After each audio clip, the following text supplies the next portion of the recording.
Hello viewers, welcome to my channel. আশা করি সবাই ভালো আছেন। তো আজকে আপনাদের সামনে যে নতুন ভিডিওটা নিয়ে এসেছি, যেটা হচ্ছে জাদুর প্রতিক্রিয়া নষ্টের তদবির।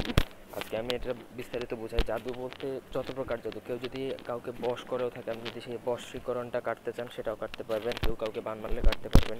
কুফরি কালাম যা ইচ্ছা, যত প্রকার জাদু টুনা, ভালো উদ্দেশ্য করুক খারাপ উদ্দেশ্য করুক, আপনি যদি চাচ্ছেন যে না সেটা কেটে ফেলবেন, তাহলে এই ভিডিওটা আপনার জন্য। ভিডিওটা ভালো করে বুঝুন, তারপরে আমি প্রয়োগ বিধি বলে দিব, সেটা সুন্দর করে বুঝুন, তারপরে কাজ করবেন। এবং অবশ্যই আমাদের চ্যানেলটি সাবস্ক্রাইব করবেন। ব্যক্তিগত যদি কোনো কাজ থাকে তাহলে স্ক্রিনে দেওয়া নাম্বার ইমো অথবা হোয়াটসঅ্যাপে যোগাযোগ করতে পারেন।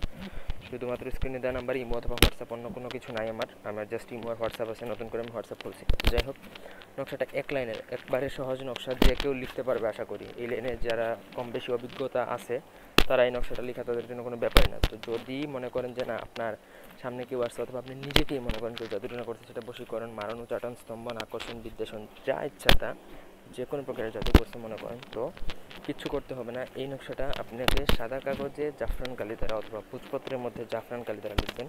জাফরান কালি দ্বারা লিখলে একটা জিনিস সুবিধা হয়, সেটা হচ্ছে নকশাটা জাগ্রত হয়ে যায় এবং নকশার কার্যকর ক্ষমতাটা অনেক বেশি থাকে।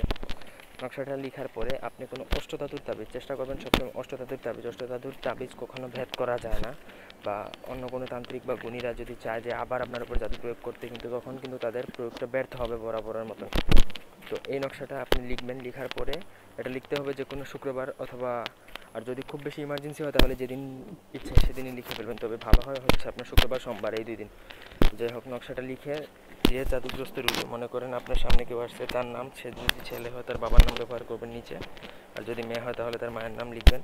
লেখার পর নকশাটা রেডি করে অষ্টধাতুর তাবিজের মধ্যে ঢুকিয়ে মোম দিয়ে ভালো করে মুখটা বন্ধ করে, তারপরে ছেলে হলে তার ডান হাতে, মেয়ে হলে বাঁ হাতে, অথবা গলায় ব্যবহারও করতে পারবেন। যে কেউ যদি ছোটো বাচ্চা কাচ্চা হয় তাহলে গলায় ব্যবহার করবেন। এটা গ্যারান্টেড একটা নকশা। এটা যদি প্রয়োগ করেন তাহলে পৃথিবীর কোনো ধরনের জাদুটনা থাকবে না, সব ধীরে ধীরে তার কার্যকর ক্ষমতা নষ্ট হয়ে যাবে। তো এই ছিল আজকের ভিডিও। ধন্যবাদ সবাইকে সাথে থাকার জন্য। আল্লাহ হাফেজ।